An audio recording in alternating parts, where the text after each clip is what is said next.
We have quite a few characters in our story, so we're going to start with Ken, and he's on the top left, and he's the main character. And then next to him is his wife Anna, and they have three kids. And then on the far right, we have Sheriff Jimmy Gable, and he's the current sheriff. And then the two in the middle, Jack Cowan and George Reed, come up for election for the new sheriff later on in the story. After graduating from University of South Carolina, Ken had held several different positions at newspapers. Growing tired of the corporate rat race, Ken decided to pursue his dream of owning a newspaper. Soon after, Ken discovered an 80-year-old paper in South Carolina that was for sale. It wasn't until 2 months later when Ken could finally take over the paper in McCormick.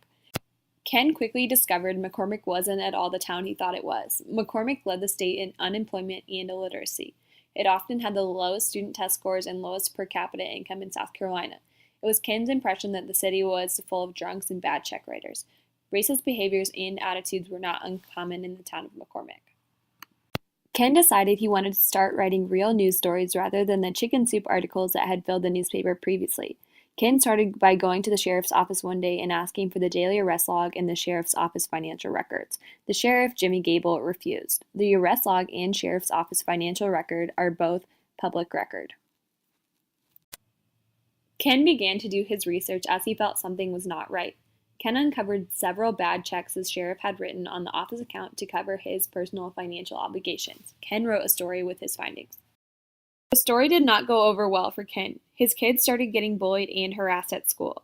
Eggs were thrown at his house, threatening phone calls were made, and the advertising revenue at the paper was declining. Sheriff Gable sparked a federal investigation. The night before Gable was indicted in federal court, a homemade bomb exploded outside of Ken's house. The county coroner, Jack Cowan, took over as the interim sheriff. With the sheriff election coming up, Jack Cowan was trying to secure his job. George Reed was also running, and Jack Cowan was planning to bribe George Reed to drop out of the race. Ken learned the specifics of the sting operations and caught the money being handed over on film. After learning the specifics of the bribery incident, Ken published his story. The harassing phone calls and bullying continued. The election between Reed and Cowan was held despite the bribery charges. Reed won the election by 8 votes. After winning the election, Ken checked into Reed's past. It was hardly what he wanted to see. Reed had a criminal record and had failed the written test required for sheriffs twice. Ken suspected Reed was illiterate. Ken had the story ready for Thursday's Messenger. Created using Powtoon.